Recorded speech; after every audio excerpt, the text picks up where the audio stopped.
Good evening, everybody, and welcome to ProMed's webinar on casualty clearing stations, the setting up and organising of. I've just launched a poll just so we can find out a little bit more about who's in the room tonight. So please let us know where you're from, what kind of clinical background you've got, and if you've got any experience in being part of casualty clearing stations, if you've done any training for them. It's about 1:07, so we're just going to give the last few people a couple of seconds to get in the room, and then we'll be making a start.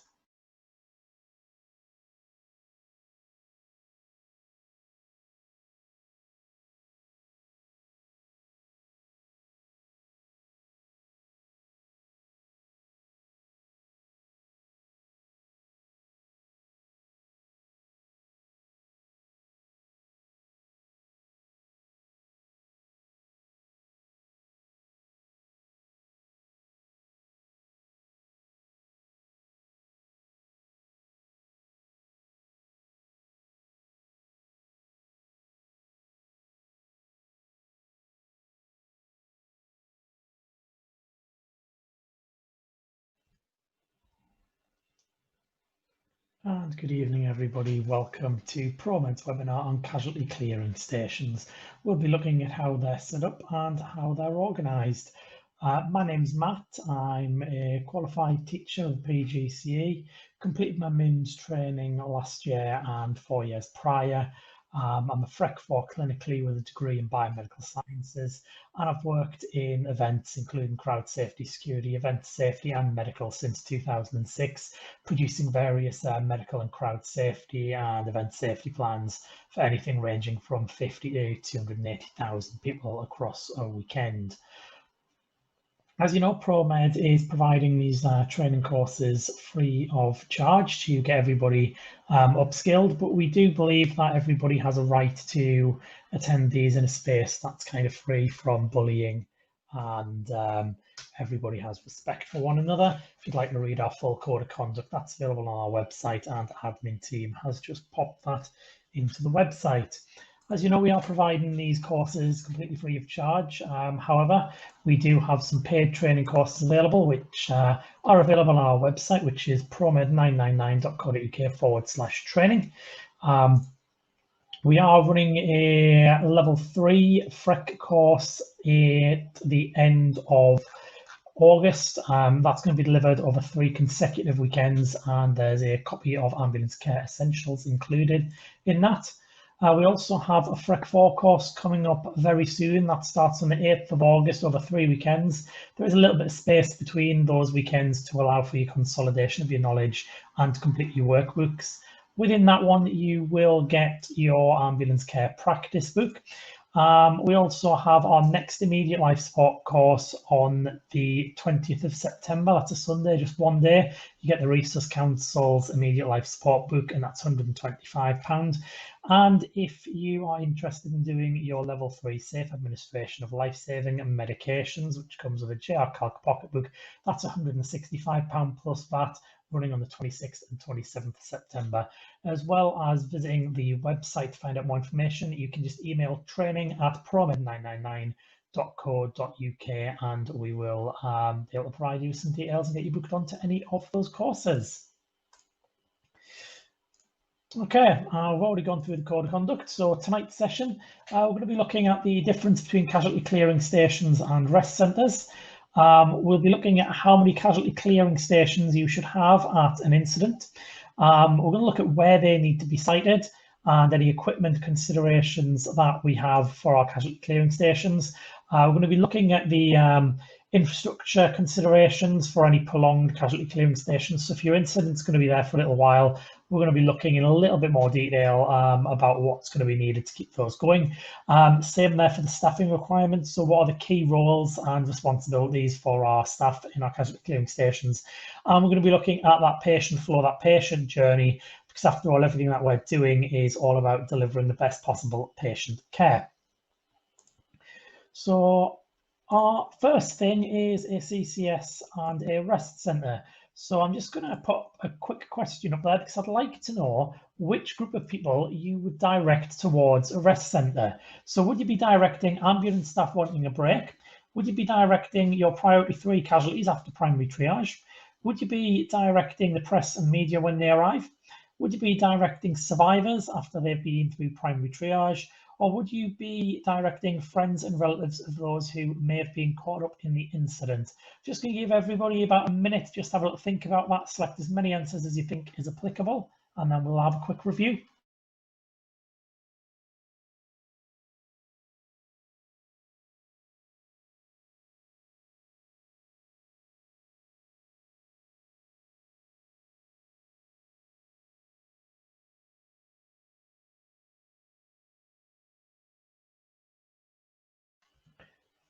Excellent to see so many of you are voting straight away there. We're almost up to 80%.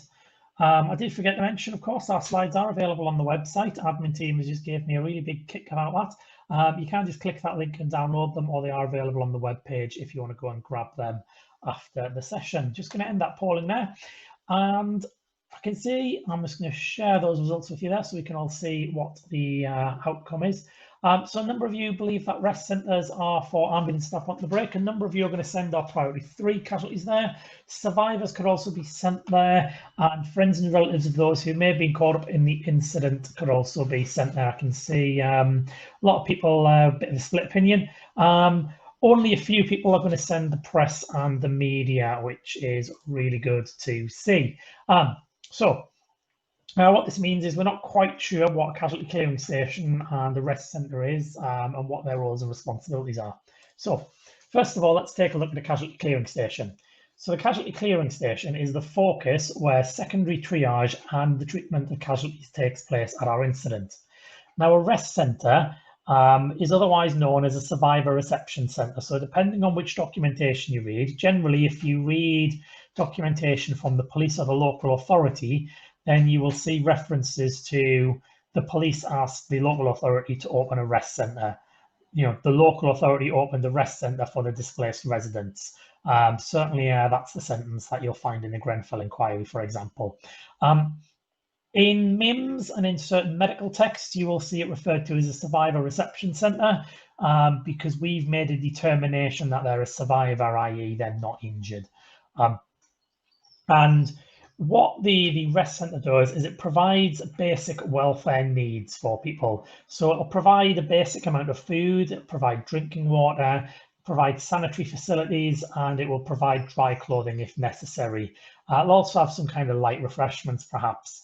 Now, just because we've determined somebody is a survivor doesn't necessarily mean to say that they're not at all injured. They may just have a couple of small cuts and bruises. So clinical care can be provided within a rest centre.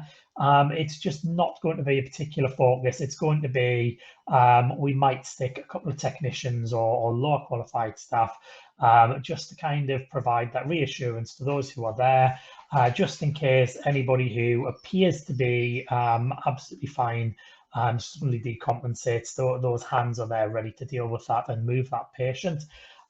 Social care is also likely to be needed, and that is why this is a local authority responsibility. So as we go back and we remember our methane messages where we're talking about those emergency services required, we do need to be remembering to ask for a local authority liaison officer because they will take the lead on providing rest centres and ensuring that social care is in place.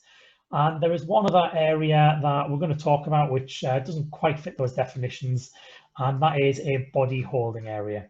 So body holding area is very different to a temporary mortuary. So a temporary mortuary is arrangements made under the authority of the coroner enacted by the police, whereas a body holding area is an annex to our casualty clearing station, and it's where we would remove our fatalities to pending a transfer to a more conventional mortuary, usually with the relevant medical staff in the casualty clearing station being able to call a time of death, and then those patients will be moved. And the reason we do have to move them, obviously, is the casualty clearing station tends to be a very high throughput environment. There's a lot of demands and pressures on space, and in a lot of cases, it's quite exposed and open. One of the key differences is that a body holding area must be completely closed on all sides out of dignity and respect for the deceased. So our next question is, how many casualty clearing stations should we have? So again, I've just got a quick question just to gather some people's thoughts. I'm going to be looking here at what factors are going to determine how many casualty clearing stations would be established. So again, this is a multiple choice question. You can answer as many as you want.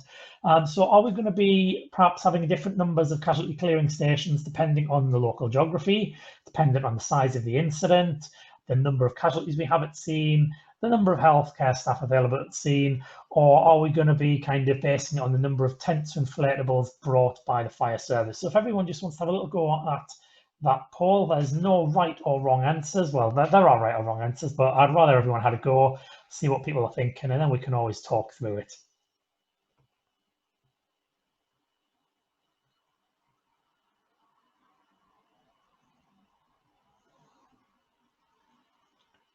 Really pleased to see high response rates from people. We're up to 90% there, which is wonderful. So everybody is saying that the number of casualty clearing stations is going to be based on the size of our incident. 87% of people believe that the number of casualties will be a determining factor. Local geography, 2/3 of you believe that. 65% of you believe the number of healthcare staff available at the scene, and 28% of you believe that the number of tents or inflatables that have been brought by the fire service will determine this. So we're going to unpick this as we go through the slide. And first of all, we need to have a minimum of 2 clearly distinct areas. Now I'm saying clearly distinct areas because in the initial phase, whilst we're getting established, we may not necessarily be able to demarcate these properly. There's going to be a number of things we're going to do there. So our first area is going to be for our delayed, which is our priority 3 casualty treatment. And what we're going to be doing there is this is somewhere where we can rapidly identify a key landmark, and we're going to be sending our people who can walk but who have injuries into that area together. We are then going to staff that as soon as possible so that we have healthcare team available to assist. But fundamentally, what we actually have is we have a place of safety. So we have somewhere that's not the incident scene. It doesn't have the fire, the structure, it doesn't have injured people, it doesn't have all those hazards. It's a relatively safe area where people can be secondary triaged so that if we've missed anything initially, perhaps we can then do a secondary triage and up priority them if we need to, or we can treat their kind of minor injuries and get them to a rest centre, or we can just keep a hold of them until we have some transport to get them off to hospital if they do need some form of hospital treatment. Our second distinct area, that's going to be where we're going to be treating our immediate and our urgent casualties, so those P1s and P2s. This area is going to be the focus of the healthcare response away from the kind of the scene itself. This is where the majority of those seriously injured casualties are going to pass through. It's going to be quite high throughput and maybe a low to mid volume of casualties, whereas those P3 areas is going to be relatively low throughput, but it's actually going to have a high volume of casualties at any given time. So this begs the question of how are we going to know which area is which? So can people just throw some ideas in the chat? How might we identify which of these 2 areas is which?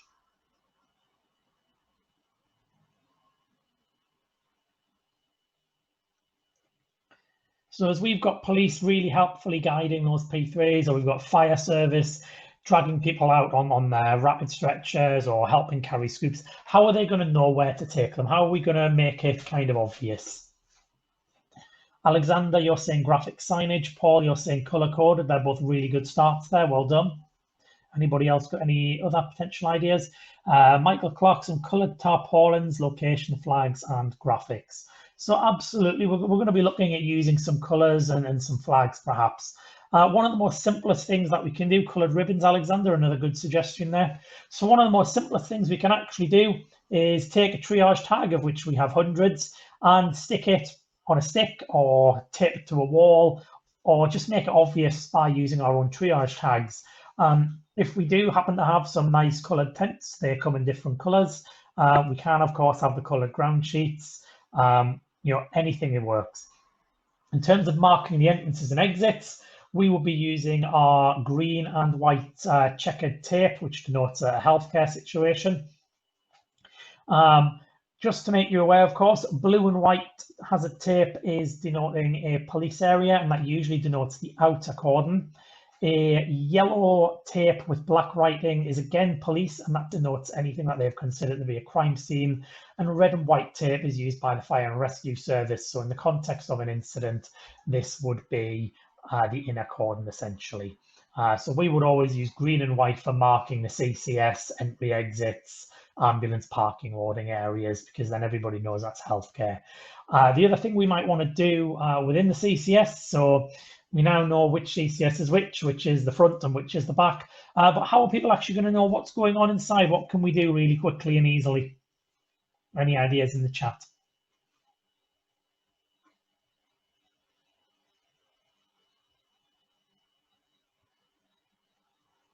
Any ideas at all? Think primitive, think what we were doing when we didn't have our triage tags. So functional command roles, yes, we would expect the relevant commanders to be based where their function is taking place, 100% there. What else could we do? So when we're doing triage on the scene, what are we using before we've got those triage tags, for example? Alexander, meter and triager, absolutely, there is a person for that. Alan, yes, appoint one person to manage the door. So yes, there's a functional command role for that, and we'll go into that shortly. So what we're going to do is we're going to be putting up some signs. So key clinical areas, we're going to mark them out. Separation of P1 and 2, and mark on the cheeks with Sharpie. Absolutely right, Michael Clark. The other thing we can even do, we can write on walls, we can write on pieces of tape. And Bryson says front loading, senior clinician up front to spot the triage. Paper tape to the tent, Olivia. Well done.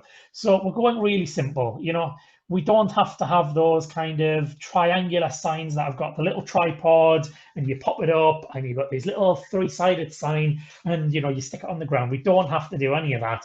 We can quite simply just use a Sharpie, just use a piece of paper, just to make it really obvious, you know, entry, loading, P1 treatment, P2 treatment, equipment dump, and so on. The important thing is that people can see what's going on and understand what they need to do without needing to constantly run to and from those in the functional command roles, taking up their time and kind of distracting them from their decision making.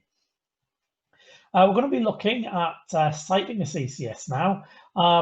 So I want to know, what do you think the absolute requirements are for a casualty clearing station? So what must a casualty clearing station have?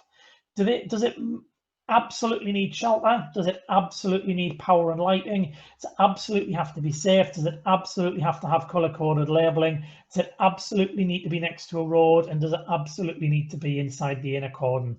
Let's see what everybody's thinking here.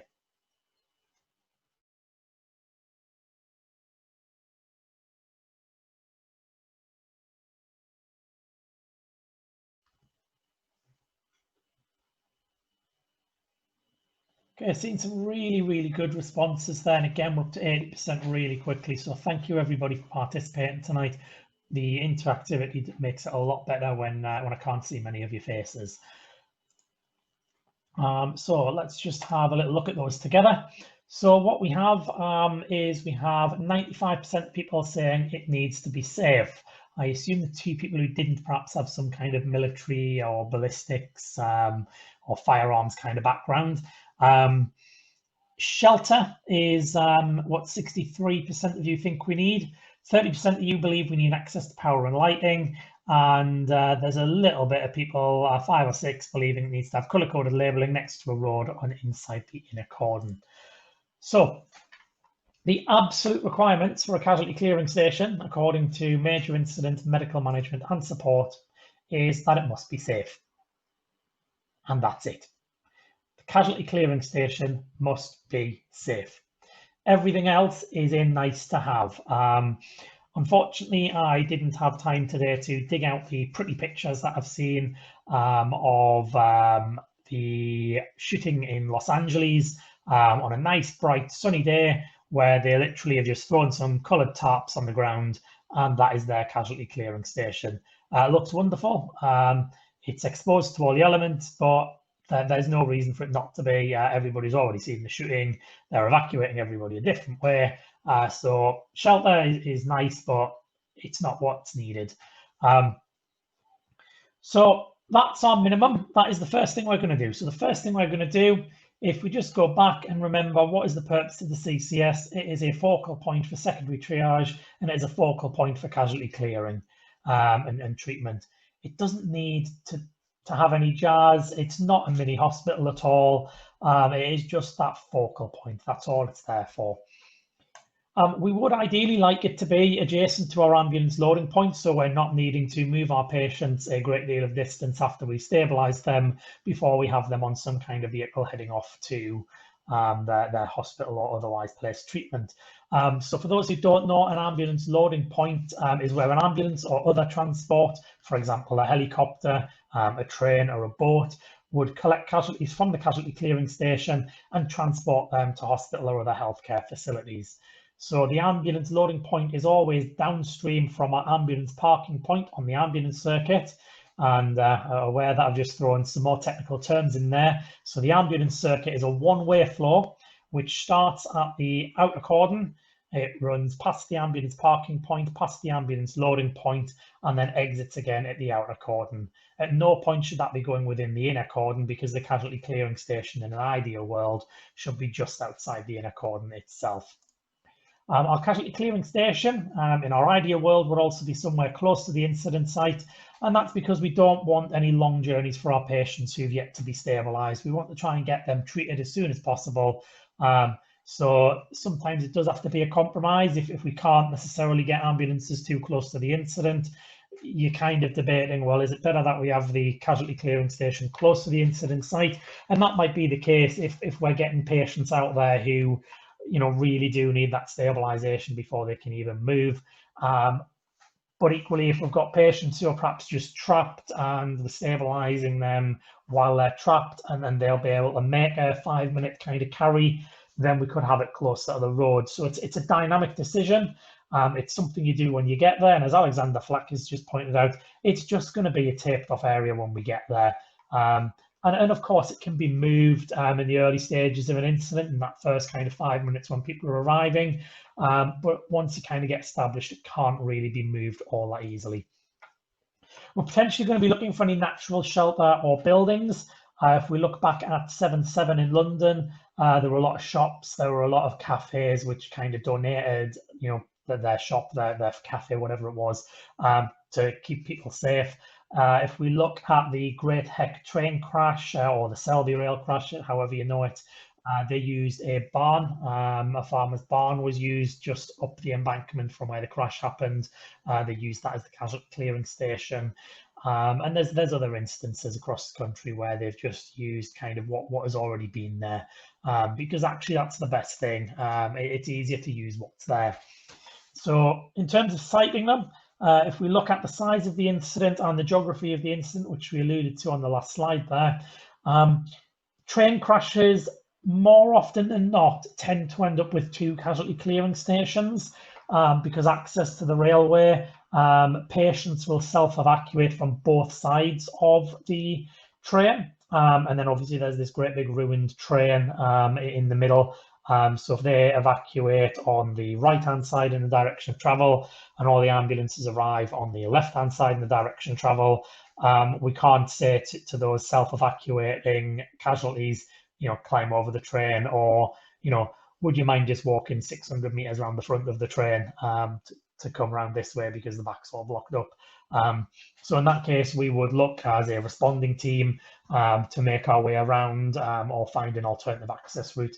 And we would basically duplicate the 2 areas, the kind of P3 and the P1 and 2 areas on each side of the train. I know Grenfell Tower, LAS, they had 2 casualty clearing stations, an eastern side and the western side, because people were coming out the doors and turning left and right naturally. I believe that was consolidated at the later stages of the incident. And there are other examples if you read various inquiry reports as to how they've kind of came about. The number of casualties, the number of healthcare resources and so on, they don't necessarily determine the number of casualty clearing stations we have. Ultimately, if we have a lot of casualties, we will make a bigger casualty clearing station. we aren't going to necessarily have 3, 4, or 5 of them. We're just going to have a bigger one. Simplicity is key. You know, keep it simple, stupid. Is there any need to have 3 things doing the same when everybody's coming out of the incident the same way and they all need the same form of treatment? So we just need to enlarge that space. So now I'm going to have a little look at our equipment considerations. And the first thing I want to talk about is stretchers. And there's 2 things with stretchers. First and foremost, you will inevitably end up with a finite amount of space, whether you're using the road, whether you're using somebody else's building, whether you're using a tent, whether you're using a field. At some point or another, you're going to hit a fence, a barrier, a wall, a side of a tent, and you're going to be a little bit finite on space. Casualty clearing stations are not a stretcher showroom. We're not going into Furno's warehouse, so we should not be seeing hundreds of stretchers, nose to tail or side to side, where you have to be kind of size 6 and really slim and agile to get between them. That doesn't help us treat our patients. If you imagine the size of the back of an ambulance, especially those nice new ones where we're putting the stretchers in the middle of the ambulance, that's what we want around our stretcher. We want 360-degree access to our patients.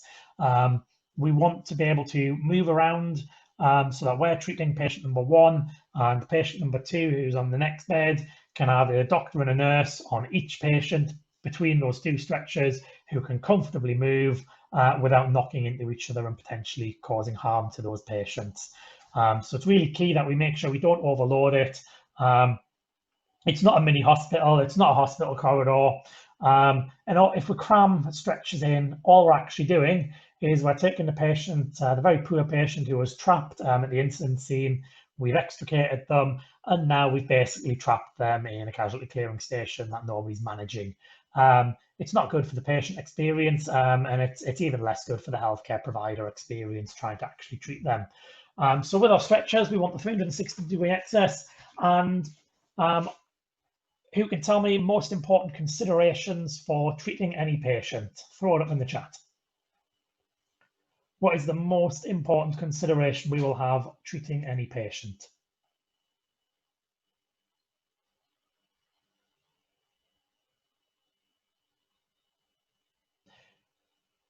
So privacy, I've just had privately. That's possible.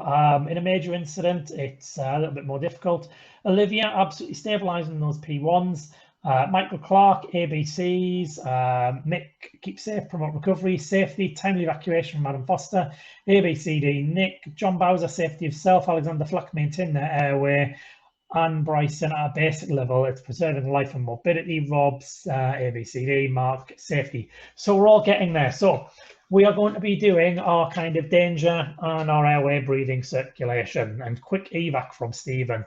So in order to manage airway and breathing, what do we want? We want the head. So what we're going to do is we're going to put all the heads of our patients in the middle. So feet to the sides, heads to the centre. And then that way, if any patient does suddenly deteriorate and doesn't have a healthcare professional immediately next to them, it will take seconds for somebody to be at that head and managing the airway and keeping that patient alive. Another important consideration is communications. So our communications aren't necessarily just radios or phones or talking to people outside the tent. Communications also includes the written form of communication. So what is happening to a particular patient, because if we leave that patient because we have to transport a patient we've been treating, or if we need to hand over to a higher clinical grade, or if we get redeployed into that scene, whoever is next treating that casualty is going to need to know what we've already done. So that triage tag needs to be updated. If that patient happens to be talking in the casualty clearing station while we're waiting to get them evacuated, this is an ideal opportunity to have that conversation. Make sure we're recording their name, their date of birth perhaps, so we can get that identifying information just to ensure we've got that patient tracking continuity. We're going to be making sure we've got plenty of airways available down the middle. So we're going to be looking for oropharyngeal, nasopharyngeal, supraglottic airways. And once we get the doctors and the paramedics there, we'll be looking at endotracheal tubes. Possibly we might want some cric kits depending on the nature of the incident and the nature of the injuries. But we need those to be readily available, preferably down the centre.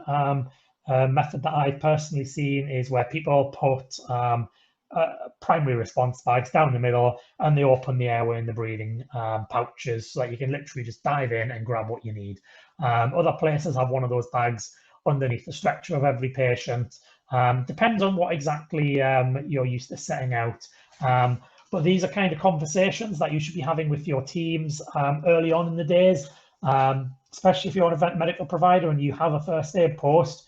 How are you going to turn that first aid post into a casualty clearing station? What are you going to need to have readily available, and how are you going to make that readily available? Likewise for breathing, we're going to have a lot of oxygen. We're going to be going through probably a substantial volume of oxygen. It's no good saying let's just have a load of cylinders. They'll last 25 minutes if it's a CD. And an HX one, leaving it lying on the floor in the middle is a tripping hazard. So how are we going to secure those cylinders? How are we going to distribute the oxygen? This is why when we're doing our methane reports, if we know we're going to have a lot of patients in the casualty clearing station being stabilised, it's probably not a bad idea to actually ask for a mass casualty equipment vehicle, because they come with oxygen distribution systems that take those HX cylinders and can produce a significant number of filtrate valves. Yes, John, the Trust Mass Casualty O2, that's what I'm referring to on the mass casualty equipment vehicles. That's the quickest way to make sure you're going to get them. BOC do have an emergency 24-hour supply line for the NHS as well.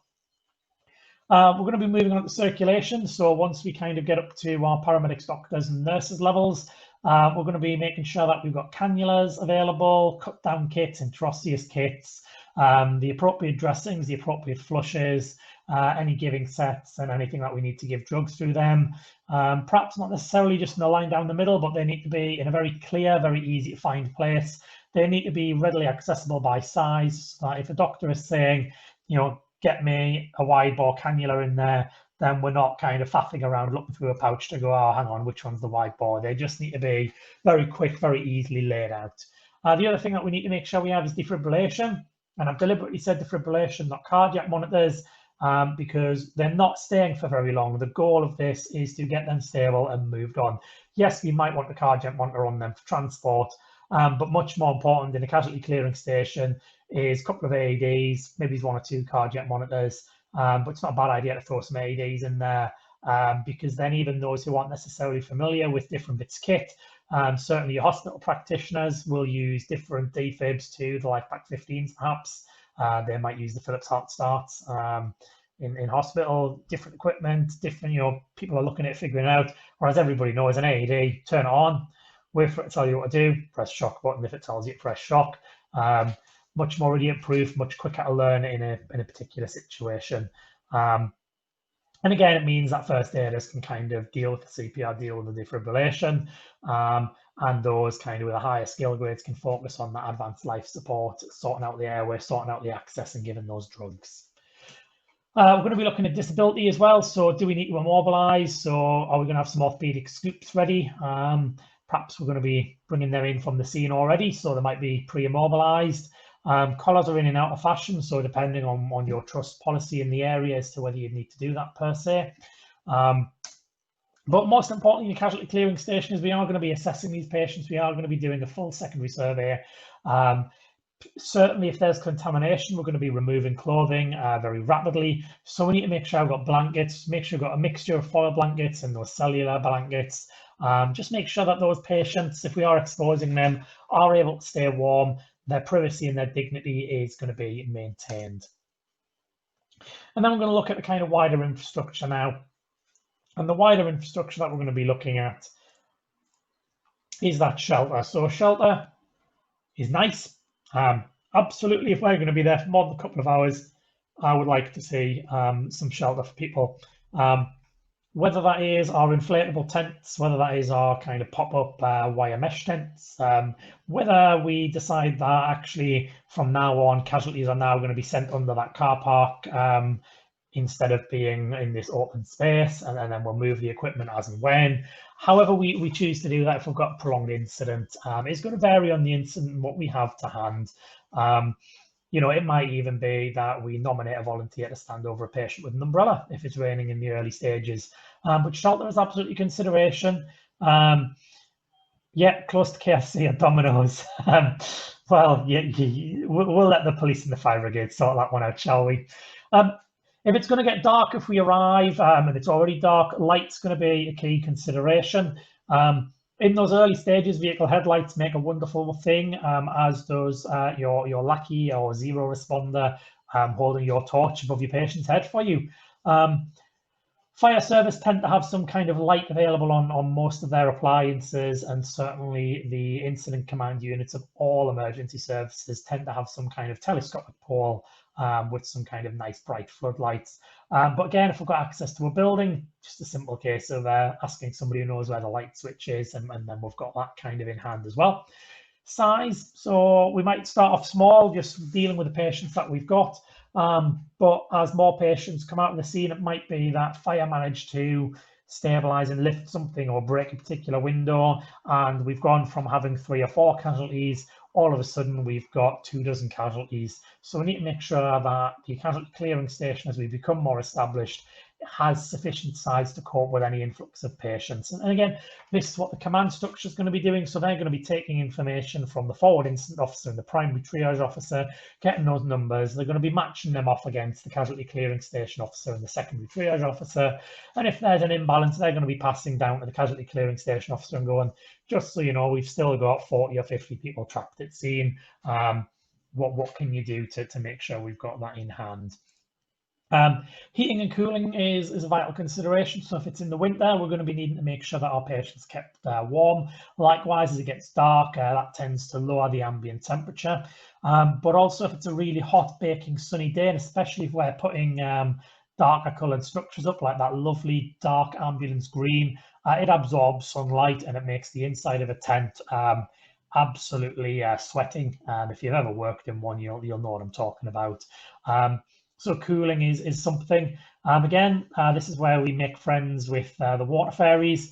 Their smoke extraction fans can create an absolutely fantastic airflow through pretty much any situation. Walk-through shower tent. I'm not entirely sure whether we're talking about shelter, heat or cooling there, Nick. A walk-through shower tent could actually do all of them, depending on how it's used.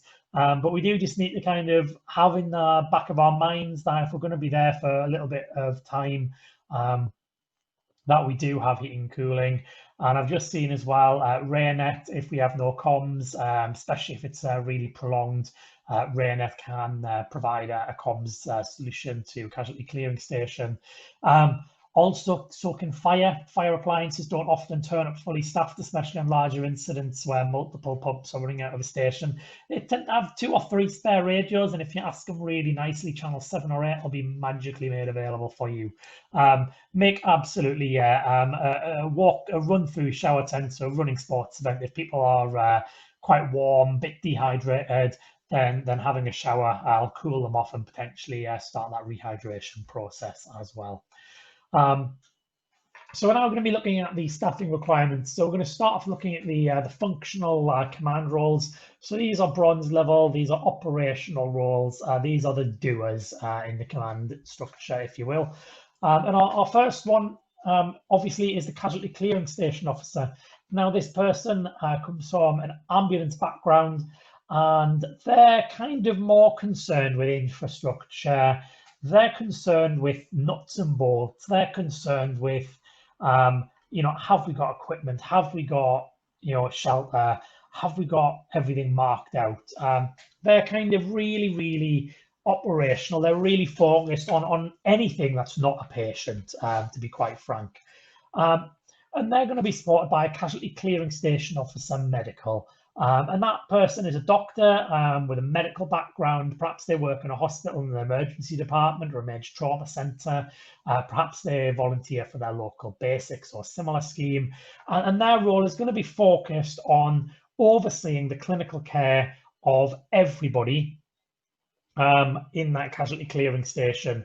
So if you imagine they're the consultant who is overseeing 20 patients, and their registrars and their junior doctors are actually the ones providing the treatment.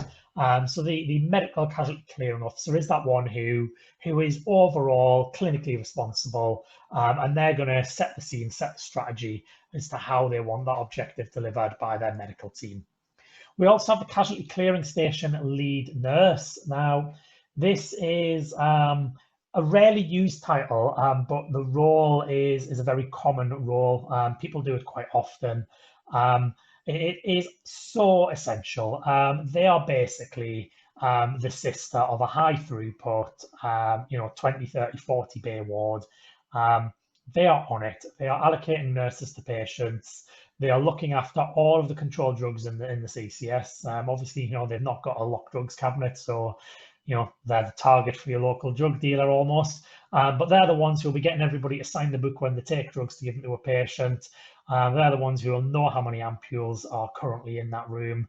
They are the one who will know that that patient down there is now being seen by 4 doctors and really does need to go. Because this is what nurses do. Nurses are very good at knowing everything that is going on in their ward, and that ward sister, really does know. If you need something on a ward, you go to the sister. If you need something in the CCS, you go to your CCS lead nurse. We're then going to have a secondary triage officer. This person, again, has an ambulance background. This is one of those command roles where actually they might see some patients. Depending on how much support they have available, they might be the meter and greeter at the door. They might be the person who is actually looking at everybody. But they could actually be the person who is just keeping records, and they have 3 or 4 people who are simultaneously assessing those patients as they come in and then reporting back. The point is that it's being done. The point is they're essentially a doorman on a nightclub. You're not getting in unless you're on my list. Yes, I'm going to add you to my list in this case, but they are making sure that they're happy with everything that comes through the door, that it's the right person that comes through that door. If they're a VIP, if they're a P1, they're going to be sent straight into the VIP lounge where they're going to be taken care of by the best possible people. And if they're not a VIP, if they're just kind of a general, then they'll be sent with a masters where they'll receive some treatment as and when, because that's what urgent and immediate mean. Immediate means you get seen as a VIP. Urgent means you get seen after all the VIPs are taken care of, essentially. We also have them supported by a secondary triage officer medical. So again, this is a doctor. They'll work hand in hand with the ambulance officer. Again, they might well be the one involved in doing the nitty-gritty, but more often than not, they might be supervising some junior doctors or some nurses with triage experience to carry out the secondary triage. We have the ambulance loading officer. So this is the person with an ambulance background who's going to be at the back door. And they're going to be watching everybody leave. They are going to be calling forward ambulances. So once an ambulance is left, they'll be speaking to someone on the radio and asking for more ambulances to come down. They'll be listening to the casualty clearing station officer in terms of the order of priorities that patients need to leave scene. They'll be collating where they need to go. They'll be making sure that accurate records are being kept. So that patient X has gone to receiving hospital A, patient Y has gone to major trauma centre B, so that those records are all tied up. They'll be looking at, can they group patients together? So actually we've got a couple of P2s who don't need to be on a stretcher, so we're going to be looking at that. And then we've got the ambulance parking officer. So the ambulance parking officer is doing 2 roles, but the relevant role to the casualty clearing station is they're going to be on the radio quite heavily to the casualty clearing, the ambulance loading officer, sorry. So the ambulance parking officer talks quite regularly to the casualty. I'm going to say this again. The ambulance parking officer is spoken to regularly by the ambulance loading officer, who will tell him what ambulances or other vehicles are required at the loading bay for the casualties in the casualty clearing station. Would we not have a communications officer? So yes, within the overall command structure at the event, there is a communications officer, but the communications officer is fundamentally concerned with on and off-site communication rather than the on-site only communication. They might well be logging messages that they hear. They might well be logging who's doing what, where and when, but the calling of ambulances is done between the loading officer and the parking officer. There's no need to involve a third party and just delay that chain necessarily. The other roles we're going to have is the hospital team leaders. So as teams are sent from hospitals to provide support in our casualty clearing station, one person is going to be designated as a hospital team leader for that particular team. That might be a doctor and a nurse team. That might be a doctor and 5 nurse team. That might be a 3 doctor team. Doesn't matter what the team is, each team will have a team leader, and that team will be tasked together. And it is that team who is going to be tasked by the casualty clearing officer medical to do work in the casualty clearing station. And requests for any more then go to the casualty clearing station officer on the ambulance side, who will pass that to the ambulance commander, who will speak to the medical commander, who will say, I can get you X number of teams from this hospital, and then arrangements will be made to transport them in. So generally speaking, you've got a lot of doctors and nurses coming in, but the command structure, their team leader is tasked by the CCO or medical. And they might be told, right, you're going to work in the P1 area, you're going to work on the P2 area, I want your team to work on triage. And quite often the nurse heavy teams, you're working on secondary triage. And that's because we all know, especially A&E nurses, they are highly experienced at triaging large numbers of people. You know, if you remember, if you've ever been a patient in A&E or an urgent care centre yourself, who's the first person you see? It's not a doctor, it's an experienced A&E nurse, it's an experienced urgent care nurse who is going to look at you, who is going to decide, are you sick, are you big sick, are you not sick? They're going to take some obs, and then they're going to stream you into majors, into minors, or preferably out of the hospital because you shouldn't be there. So we're going to use nurses for that role with medical support, generally speaking. The doctors, hopefully they're going to be experienced in secondary triage as well, but actually what we really want to see from doctors is the advanced trauma care skills, the advanced life support skills. For our officers, so for pretty much 1, 2, 3, certainly the top 3 and the loading and parking officer and maybe the secondary triage officers, but certainly the 3 CCS and the 2 ambulance officers, those 5 need to have a bit of experience or a really, really good grounding and a recent training and CPD in incident management because their role is very operational. It's making things happen. And that's what we need to see. Secondary triage officer and secondary triage officer medical, they also have another little priority, as well as the meeting and greeting. They need to be regularly ensuring that every patient in the casualty clearing station is re-triaged. Now, the MIMS standard for that is every 15 minutes. I would argue if you're going to be triaging somebody more than 3 times, then our transport function has a bit of an issue, and we're probably looking at an uncompensated incident. And we're perhaps thinking a little bit more of becoming a field hospital there. And it's consideration that the overall commanders are going to have in their head if that situation's emerging. But if you've triaged somebody in your casualty clearing station 3 times, that means they've been there for half an hour, and in that half an hour they really need to be in a hospital. So the next thing that we're going to be doing is looking at the patient flow, because everything we're doing is about getting the right patient to the right place for the right treatment at the right time. And we're going to be doing that as best as we possibly can. We're going to be doing the most for the most. So for our seriously injured, our big sick patients, what's going to happen is we're going to find them at the incident scene. They're going to be primary triaged and they're going to be taken care of. They're then going to be evacuated and taken to secondary triage. So at secondary triage, we're going to be doing our triage sort. Who can remind me from last week, what does TRTS stand for? Throw it in the chat. TRTS, what does it stand for?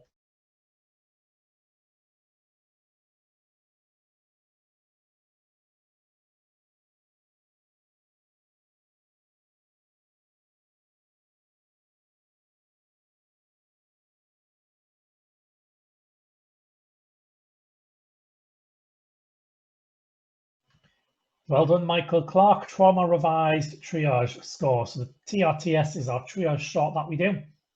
So our patients now have that, and they then are allowed to enter the casualty clearing station, where they're going to receive enough treatment, and they're only going to receive enough treatment to be stable for transport to a receiving hospital. They're going to be transported. That doesn't have to be by ambulance. That could be by public bus. It could be by ferry. It could be by train. Hell, it could even be by horse and cart. You know, let's get creative. Transport does not have to be conventional double-manned ambulance. It could even be volunteers using cars and minibuses, depending on the severity of the casualty. But our goal is to get them to an emergency department. Once they're in an emergency department, they might go up to surgery, they might be stabilised, but the goal in the emergency department, for those of you with a hospital background, I'm sure you'll be able to confirm, is to get them off to a ward. Now, what we tend to find with major incidents is they tend to be where mass gatherings are, they tend to be where large numbers of people are who might not necessarily be from that immediate area. So if you think 7/7, that was transport interchanges. If you think the Manchester Arena bombing, that had people from pretty much all over the north of England. If we think about King's Cross fire, that's obviously another transport interchange.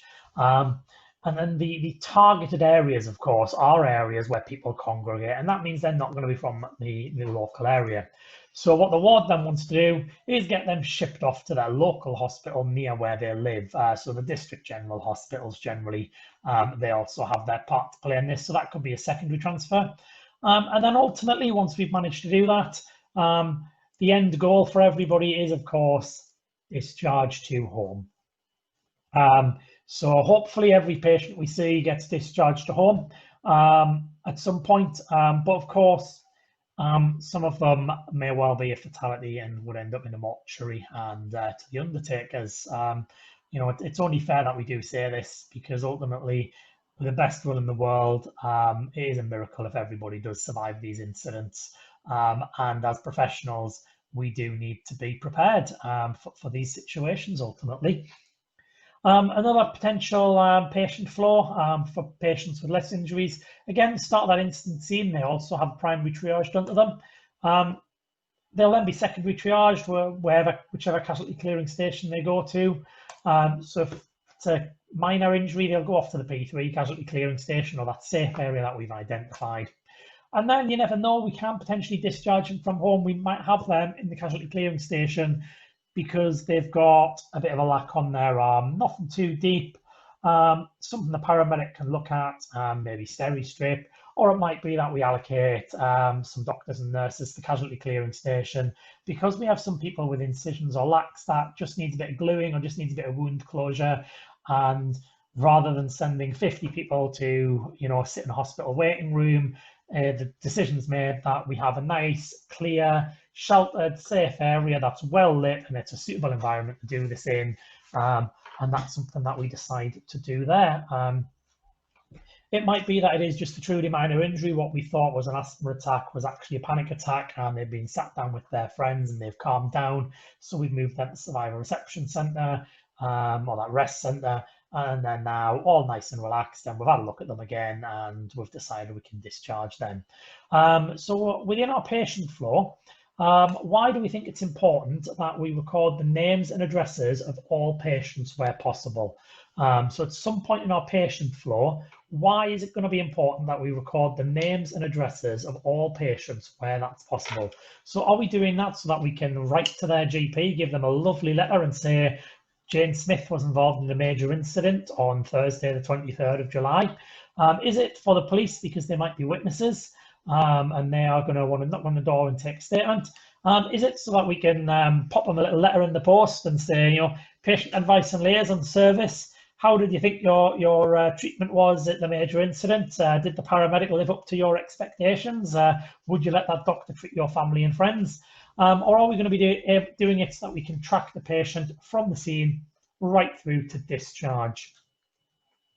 Really, really good response team. Responses again, more than 80% of you there.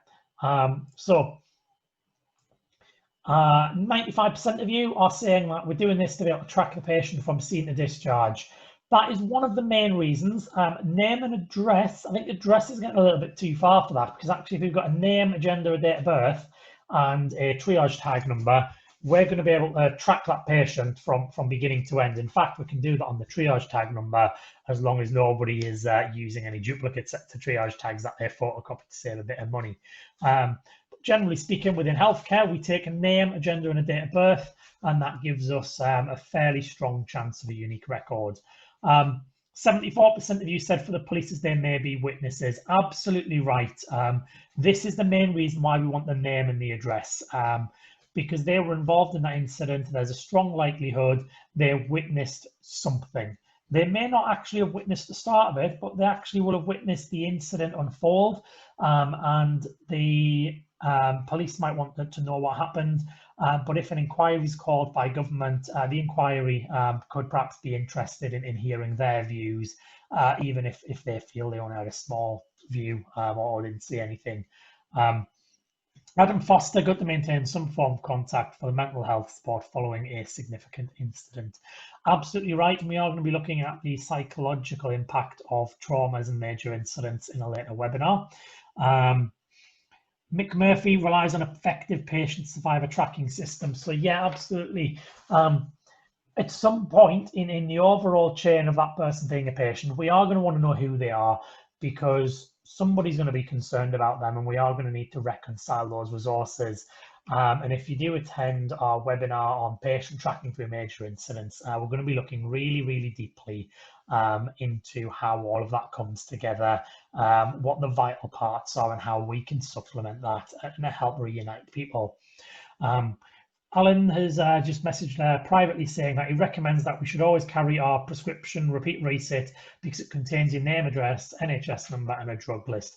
Absolutely. I'm not on any repeat prescriptions, but if anybody were to find me with my wallet, they would be able to find my full name, my date of birth, and the medical conditions that I'm diagnosed with.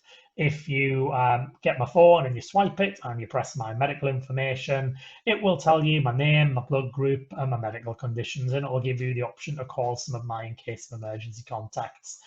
So for those of you with smartphones that have not yet enabled the medical information feature or the ICE feature, this is my public plea for you to all find emergency contact settings on your phone. It's usually somewhere within settings. So, you know, tonight after this webinar finishes, I would love everybody just to swipe down on your phone, tap on settings, and find your emergency contact. Have a Google, find out how it works. At the very least, let's have a name, let's have somebody we can call, let's have your date of birth, and if you do happen to have any diagnosed medical conditions, write it in. If you don't, just write none, because at least that way, if we are the ones that come across you, we can look at that and go, okay, they definitely don't have any medical conditions. Rob, yep. John, yep.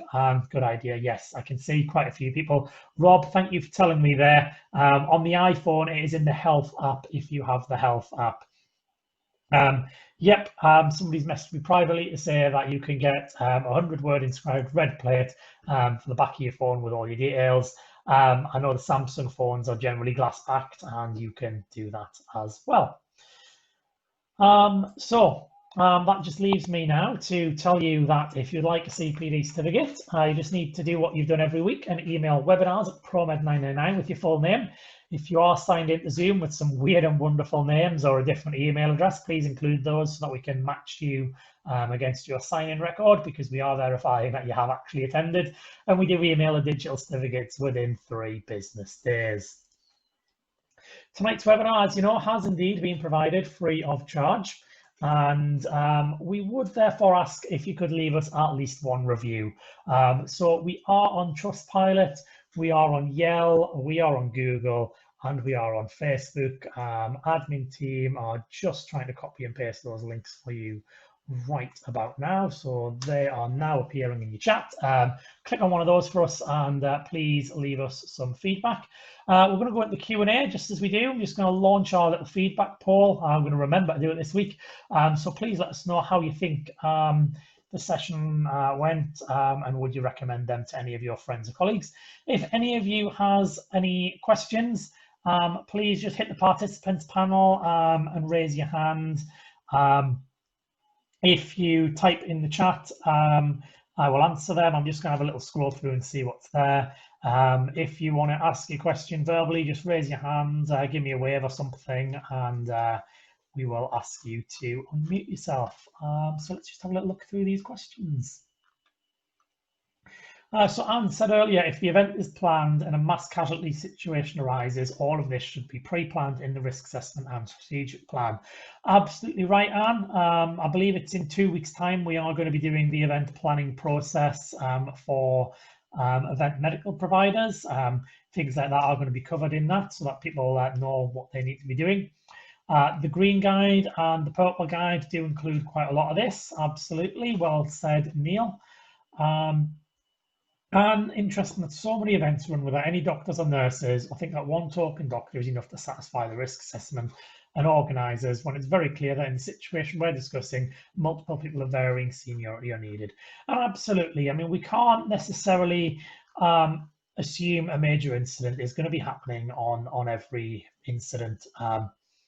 Because that's unrealistic. You know, we have a lot of very safe, very well managed events that have excellent counter-terrorism plans, excellent event safety plans, and the likelihood of these kind of incidents is very slim. But you're absolutely right. We do need to know what's going on. And, you know, if we do have events where we're expecting high casualty numbers by nature of the event, so we're thinking of your marathons, your half marathons, your 10Ks, those what I like to term mass participant events.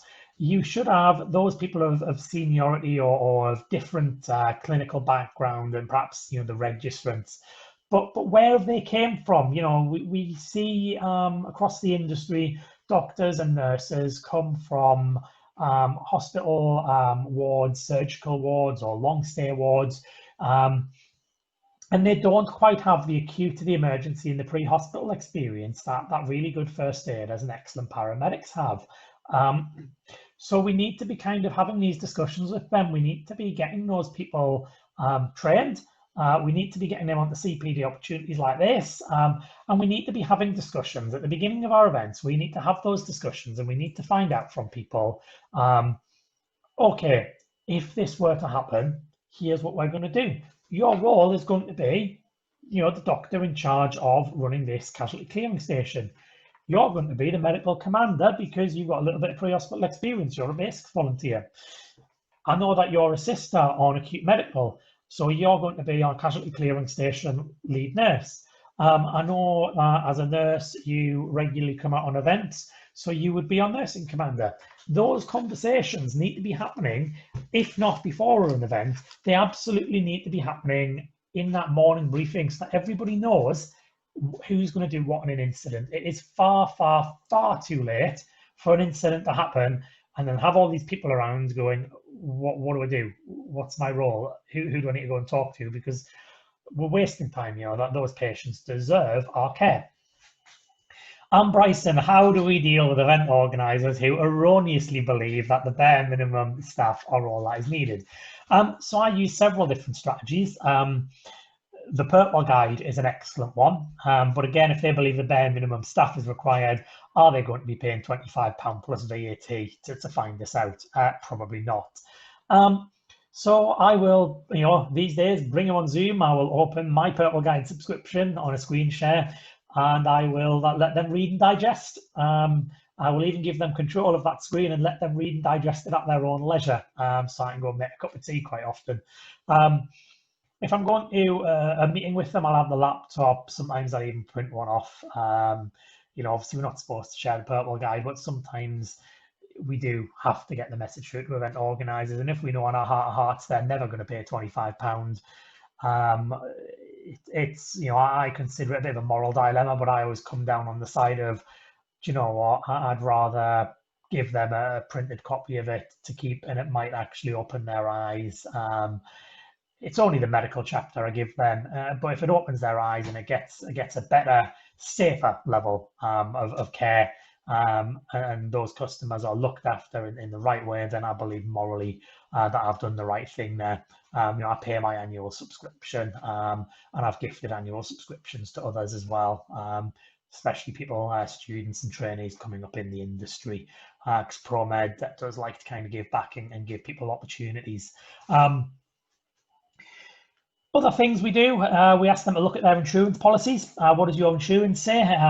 If you decide you want less cover than we have risk assessed, and therefore you take the liability for that, are you insured for that? That tends to really send them scurrying and going, yeah, you know, you said that you need this level of cover. Do you know, I've decided I'm going to go with that after all, because my insurer said they won't cover me. My liability needs to be £10 million, and I haven't got that in my back pocket. Whereas when they say, well, we'll do what our medical provider says, all of a sudden they're definitely insured. I also put them in touch with reputable event organisers or safety officer colleagues. I also, as I mentioned at the start, I have a lot of background in overall events, crowd safety, crowd management, and so on. So I do know some people who I can point them to and say, drop them an email, drop them a message on LinkedIn, have a chat with them informally off the record. Knowing that it might lead to business for those people, of course. But I also know those people will give that kind of free kind of look, I know you only want 2 first aiders, but actually if Matt's saying you need, 4 first aiders and an ambulance, he's saying it because X, Y, and Z at your event are actually high risk activities. And just that second person who's saying that, who comes from a different non-medical background, or who can maybe relate more to them as a fairground operator or as a musician or whatever. People kind of understand their own kind more. So let's have a little look. The body holding area is not initially for those marked as deceased during initial triage, as those bodies need to remain in situ for forensic. So absolutely, the body holding area will only accept bodies where a patient has passed away whilst they were in the casualty clearing station. There is no direct path to the body holding area. The only indoor for body holding is the CCS internal door. However, there is a little caveat on those that we identify to be dead during initial triage. In an ideal world, should never be removed, but for the coroner to, assess. However, the huge caveat on that is if there is a risk to their remains. So if there is a fire, for example, that may well engulf it, but there is time to remove that body, it is permissible to remove the body. And likewise, if there is a chance of structural collapse, but we can get the body out before the structure gives way, then that is a reasonable thing to do, because it's about dignity for the dead. However, in the significant majority of cases, the criminal and the coroner's investigations and the public inquiry, leaving those bodies in situ, and of course we're gonna cover them as quickly as possible to preserve that person's privacy and maintain respect for them as quickly as possible, without trying to disturb any of their surroundings where possible. And generally, you'll find the police tend to get on with that. Once they've got the outer cordon and the media under control, the police bodies that are freed up will then, get straight on with looking after that aspect. Sven, it's webinars at promed999.co.uk. I'm going to pop that back up again on the screen. It is important to remember that although event plans are in place, these will be superseded by the local ambulance service plans. Now, this is a little bit of a bugbear of mine, Adam, because if we go to Jessup and the joint doctrine, it is all about working together and saving lives. So actually, the event plans should be taking priority, and the ambulance services, emergency planning, resilience and response team should have been fully engaged in them from the beginning of that event, privately with the event medical provider and more publicly within the overall safety advisory group processes, because the ambulance service is not there when the incident takes place. We looked at our best case scenarios in the first webinar, and that was 11 minutes for one advanced paramedic who self-deployed because they were close enough to hear the incident taking place. 11 minutes. 18 minutes before, we had 12 DCAs, which was enough to have a good number of staff able to start running some command roles. Meanwhile, on our event, we actually have all those command roles filled. We have our casualty clearing station set up. Our ambulance circuit is already the sterile blue route that we identified on the map, which is still viable. Our first aid post and medical centre has rapidly become the casualty clearing station and is sufficiently staffed. Our site services team has got telehandlers moving and donated all their spare bodies. Stewarding and security are running the role of the police in terms of setting up a cordon, and their off-duty staff have been sent to us to be zero responders and sit with people and look after them and become basic first aiders. So we've identified a large empty marquee, which is now our P3 area. We've put a couple of clinicians in there and a load of people from stewarding and production, or turning that into a rest centre, providing power for mobile phones, moving water bowsers so that everybody can have a drink. And all of a sudden, we now have 20 ambulance staff descending on us, trying to take control. That doesn't actually help the patient or indeed the running of the incident, because those roles are already fulfilled. What the ambulance service needs to be doing is falling into that plan, supplementing treatment if that is indeed indicated, but actually just doing their role of transport. And then when the officers from the local NHS ambulance trust get on scene, they should then be initially shadowing up with the on-scene officers from the event medical provider. And then once they feel they've shadowed enough and they have a good handle on what that role is and how it's being performed, they should then formally take over that role. So they shouldn't be superseded by any local ambulance service plans. The event plans should take precedence, and the ambulance service should have had input into them from day one. And the ambulance service needs to recognise that in the average of 15 to 20 minutes it's going to take them to have a couple of reasonable commanders on scene, that actually everything's already going to be in place. So for them to come along and change everything would be detrimental. In law, if you attend an event where they've understaffed the job, you are jointly and severally liable, so you must walk off-site. Yeah, I totally agree. If you read any of my event operational plans, it says everything we do is to be done in conjunction with an event organiser. And the very act of us walking off-site would invalidate their insurance. It would put them in breach of any SAG agreements, although they're not legally binding. But if they have a licence condition, and license conditions do include following SAG processes or having a minimum amount of medical providers and so on and so forth, then we're absolutely right there. If we walk off site, that's not in place, the event is then not licensed, and the event then can't go ahead. I would strongly suggest, if as a provider, as an event medical manager or event medical coordinator, you are taking the decision to walk off site, first of all, you inform your joint agency control room partners.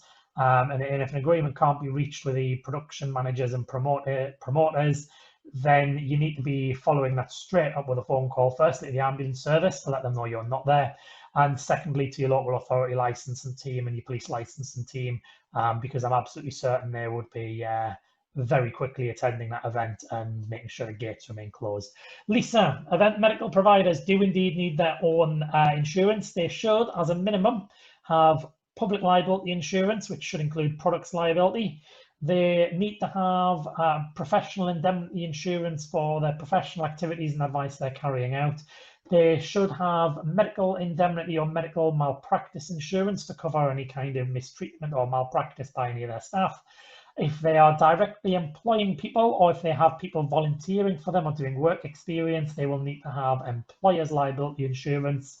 And you'd expect the reputable ones to also have insurance covering their equipment. Obviously, any motor vehicle on the highway needs to have at minimum third-party road traffic vehicle insurance as well. Are we planning a webinar for next week? Alex, yes, we are. Here is our selection of webinars that we're planning on running over the next 10 weeks. Please let us know which ones you're interested in, because we are adjusting the order of the events depending on what people are interested in. Let's have a little think. Next week's webinar, that is a very good question. I believe next week is working with other agencies at events. So that includes our statutory services, police, fire, ambulance. It includes our event-specific services, stewarding, security, site, power, water, general event production, technical production, so staging, artist liaison. It includes food concessions, traders, vendors. If somebody has a job at an event, we're going to be talking about them, who they are, what they do. Same time, same place, 7 p.m. Thursday evening via Zoom. Facebook event is already up there. Page is already on the website. Link to Zoom's already on there if you want to save it as well.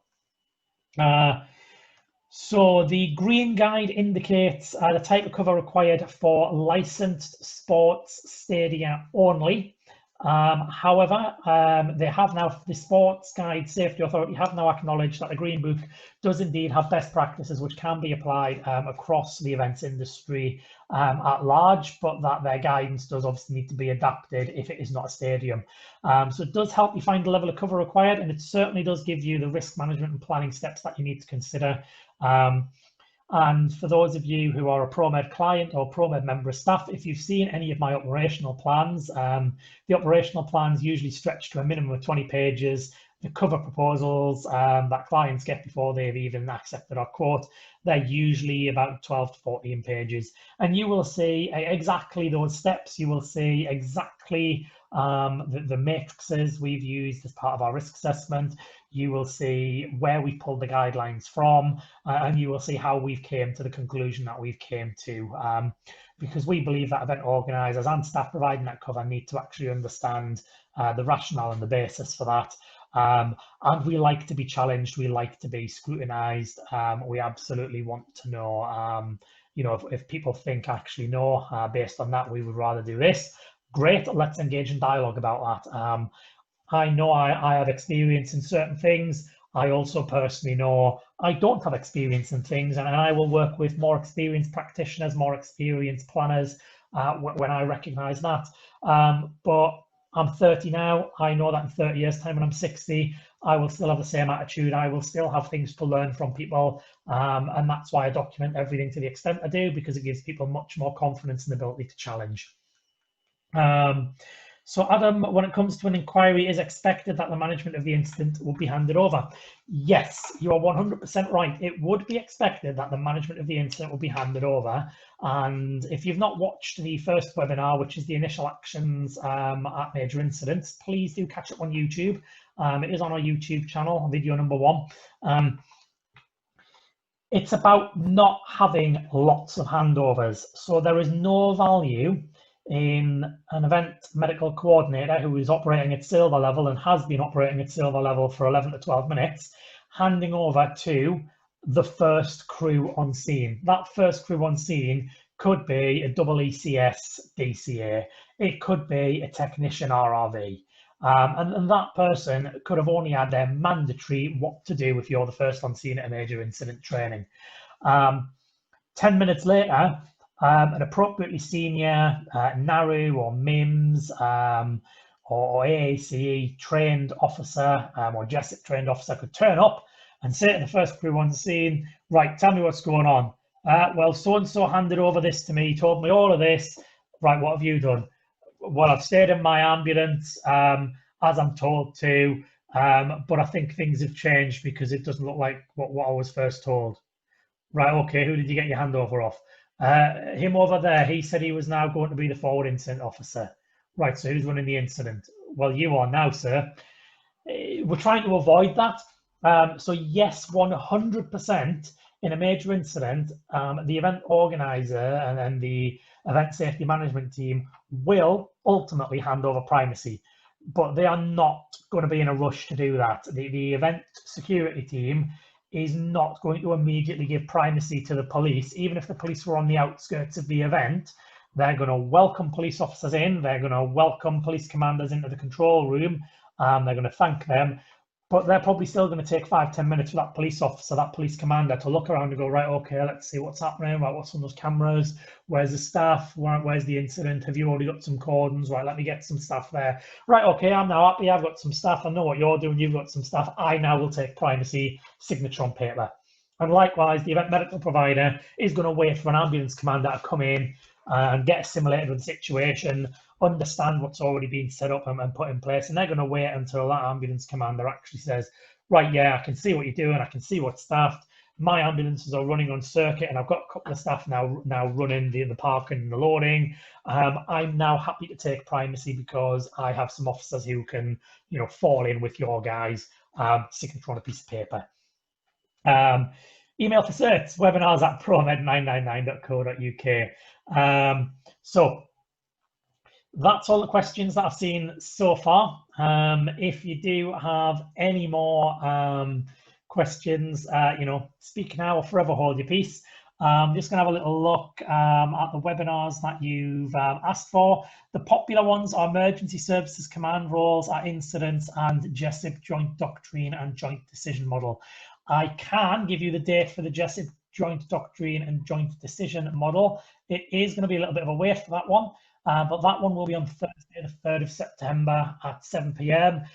We have already fixed that date. I don't know if any of you guys know Pete Dalton, who is an incident commander with many years of emergency services and private event experience.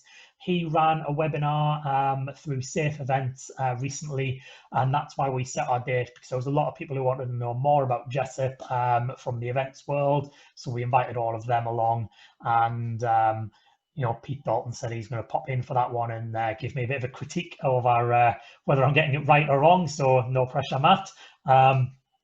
But yeah, 3rd of September, if you want to start spreading the word and telling people, again, we are only limited to 100 people on that one.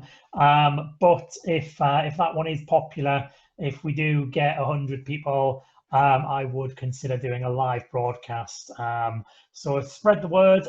If I see lots of people get interested on Facebook, I will bring in another member of ProMed admin team and pay them to be here, because I will need somebody else to manage the comments and critique on a second live stream. But I would do that for you guys because you've been absolutely fantastic. You've asked so many great questions and we've had a fantastic conversation. So the JESIP webinar is Thursday, the 3rd of September at 7 p.m. If you are interested, you know, do email us when it goes on Facebook. Make sure you're on it, share it far and wide. It goes up 2 weeks in advance because we don't want people to forget about it too much.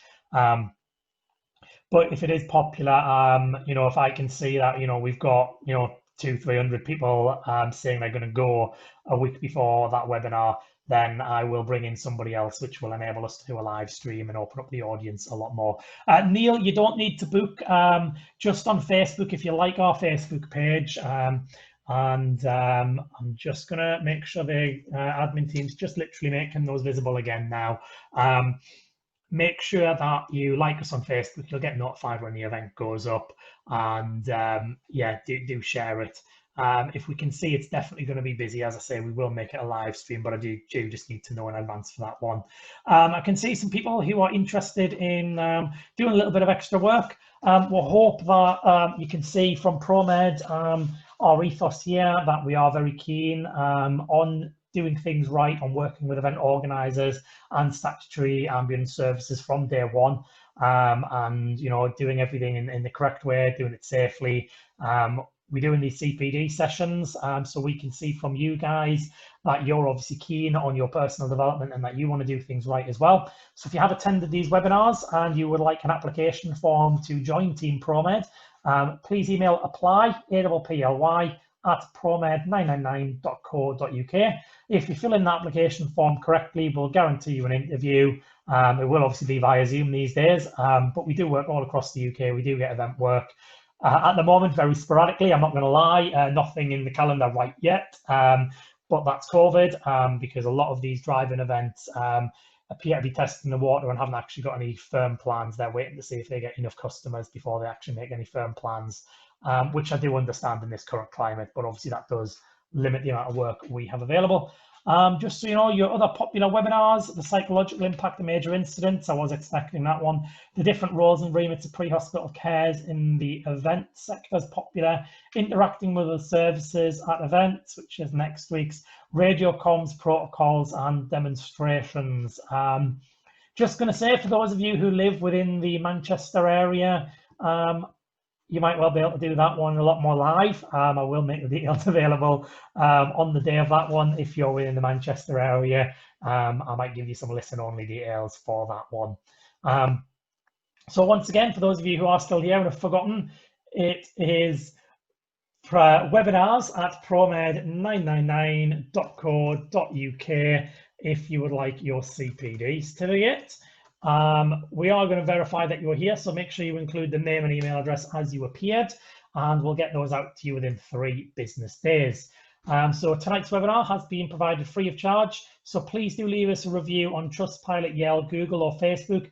If you've been on our previous webinars and you've already done one of those, we'd really appreciate it if you could just pick a different one this week and leave us another review.